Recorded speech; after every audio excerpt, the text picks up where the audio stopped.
So we're here now with Barth, the Vice Mayor of the city of Brussels, for a few words around mobility. Hi, Barth. Hello, thank you for having me. I'll be talking about the city of Brussels and what we have been doing the last couple of years. Thank you very much for having me here on the Sustainable Mobility Forum, and I hope I'll be able to be inspiring you with the works that we are doing here. Brussels, what is Brussels? 1.2 million inhabitants. It has a regional government and 19 communes. I'm Barth Dhont, alderman for the city of Brussels, which has 174,000 people living in it. It's the local government. So I'll be mostly talking about what we are doing on the local level. So me, I'm alderman in charge of mobility, public works, and parking. What did we do during the COVID crisis? We did different quick wins. Together with the regional government, we created more bike infrastructure because we wanted to liberate a bit the public transport and make sure that not everybody got back in their cars. And so we created 40 kilometers of bike lanes all around the city. And as you can see, we linked the different axes in the region of Brussels. That's one thing. You can see here, this is one of the most important access to come into the city with the car. What we did is we saved one lane, and we made a bike lane, a double-sided bike lane of it. This and numerous other projects we did to make sure that people who want to move around with their bike had the opportunity and also could keep the space between them.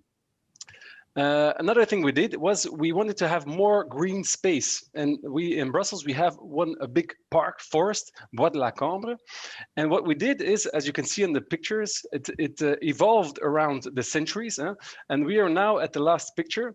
What we did is the asphalt is still there, but now it's not used by cars, but it's used by people running, people biking, just using the public space they need during this quarantine. It was very important, and it actually was used. It's still enormously used now that we liberated it for the people, for going jogging, going biking, walking, because we saw that during this crisis, people had to stay at home, weren't always allowed to do whatever they wanted, but they were allowed to go walking, to get some fresh air, and that's why we liberated this forest, this park. It used to be a very important highway road almost to get into the city of Brussels, and it's around this here. You can see it. This is the Bois de la Cambre, and you see it's like an 8 form. Huh? It used to be used by cars, and now practically the whole forest, the whole park, is just used by people go biking, walking, and it changed the whole way we look now at this green lung of Brussels. And just to give an example, it's also almost the same space as the smallest commune of Brussels. This is Sint-Joost. So this space we liberated for the people, and we intend to keep it that way. And that's what we're working on. Another thing we did was this is the city center, and we wanted to make sure that people could apply the social distancing, and to make sure that could happen. What we did is we hierarchized the different modes, and we said primarily pedestrians, they have the priority. And so if you look at all the wide streets, in all these wide streets, pedestrians have the priority. They can cross the streets on every spot they want. They don't have to use the crossroads. They have the priority. And the blue streets, these are zones where cars can drive 30 kilometers per hour, and where this priority doesn't apply. And yellow zones, these are our pedestrian zones that were already in place. But we really wanted to make sure that pedestrians in any street, they knew that they could safely take their place, and that's something we also would like to keep now after Corona it's not already gone, but we found out that this measure that we did as a Corona measure has a lot of advantages to keep it that way, as to make a city that is attractable, that is nice to live in, and where where the function for living is has its priority, and not just cars passing through the street. So these were a number of things we did during Corona. Also, we did this specific interventions like tactical urbanism. This is we made sure that in this here you can see we placed a plant box to make sure that it was a street that was used for transit traffic. Now it's an important bike way that's used by a lot of cyclists to get from point A to point B. So not always bike infrastructure is important. Same thing here. This is the parvis of an important church, Saint Gudule, and there we did the same thing. We placed some infrastructure to make sure that cars couldn't pass anymore. They can pass a bit further away. There's the street, and so we said that okay, this here we want to create this safe space for visitors, for bikers, for people who walk around. And so all these different measures we did to make sure that people can use their city in a different way, on a safe way, and also encourage people to walk and bike around in the city. So these were a couple of measures we did. What our big plans that we have been putting into work. One of them is our bike plan. And so after 1 year, we saw that a lot of people chose to ride their bikes. We also saw that COVID really changed the way people started thinking about how to move in the city. So it actually helped us by getting to our objectives. We planned to have a plan by doubling. That was the objective, doubling the number of people going around by bike in the city. But actually, as you can see, after 1 year, we're already at 78% more people who were biking around, and other investigations showed a bit more the same numbers. So actually, COVID, but also the things we put into place really stimulated people using their bikes. So what we did, we created this infrastructure with marking on the streets. We also put more space for people to safely park their bikes. It's really important to have safe bike infrastructure, so to park your bike, because losing or getting your bike stolen is one of the main reasons why people stop riding their bikes. We also organized markets, so people can buy a bike. Everybody knew that there was a shortage of bikes all around the world during COVID, and so this second-hand markets really helped people getting on bikes, and also at an affordable price. That is also very important, because not everybody can buy a bike of 500 euros. So there they can buy one from 50 to 100 euros. They had a good bike. And also we worked together with people who repaired the bikes. So it was a really nice, also a social economic project. What is installed for later, we keep on investing in our streets. This is a street where there is a school.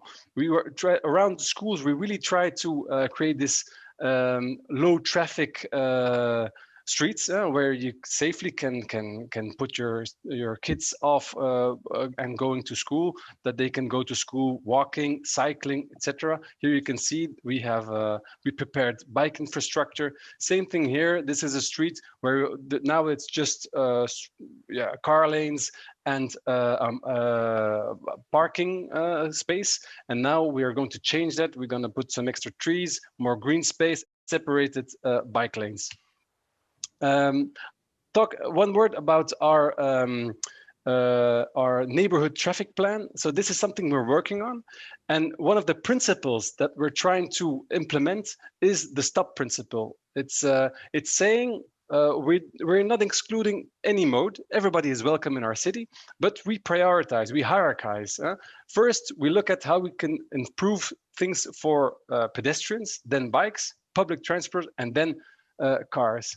To give an example, what it looks like, it's actually, we want to prevent, here you can see this, we want to prevent cars going through our neighborhoods. We want them to go around the neighborhoods, around the neighborhoods where people live, go shopping, etc., go working. But eventually, their neighborhood will be. It's also accessible.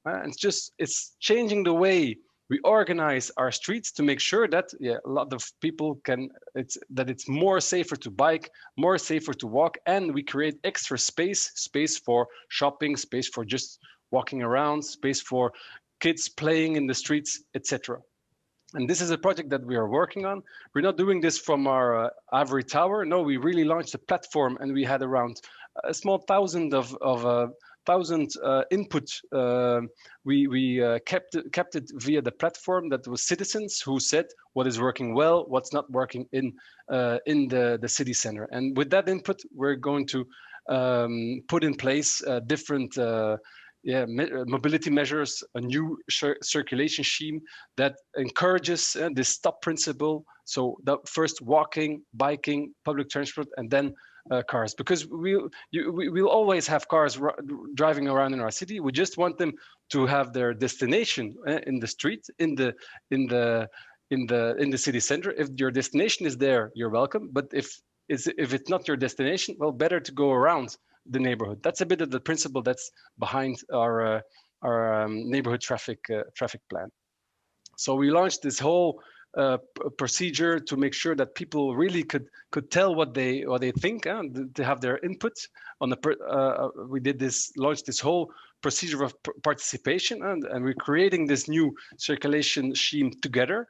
And also, what's very important, you need to show the people what they can get. It's not just making it harder for cars to get into a certain point. Not at all. It's creating more space for kids, for people, for shop owners. That is what we're doing. We're not preventing anything that makes sure that cars can come anywhere, because a lot of the time this is in the discussion it takes place. No, we want to reallocate the space to have a city that is nicer to live in, more attractive and more accessible also. And so one word about our 30-kilometer plan. This was a measure we installed together with the regional government. There's just one reason for it.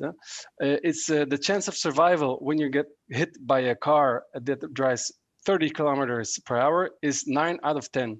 The chances of surviving getting hit by a car that drives 50 kilometers per hour is 2 out of 10. And that was the whole reason why we go for this 30-kilometer zone.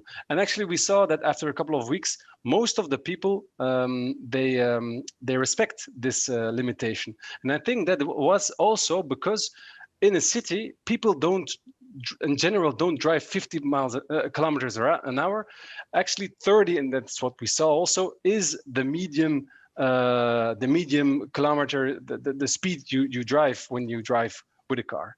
And so I actually want to close up with the last one thing that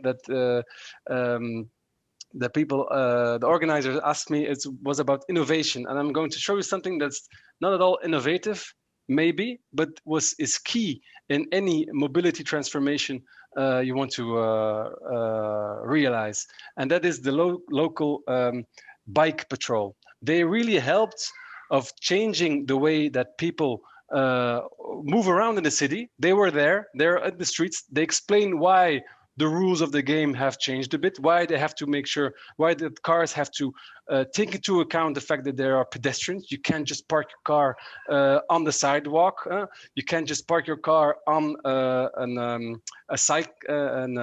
cycleway. And so they really helped changing the mentality, the culture of biking in Brussels. Voila, this was my presentation. I hope you enjoyed it. And if you have other questions, don't hesitate to contact me. And I hope it was inspiring for you. And I wish you a very interesting webinar.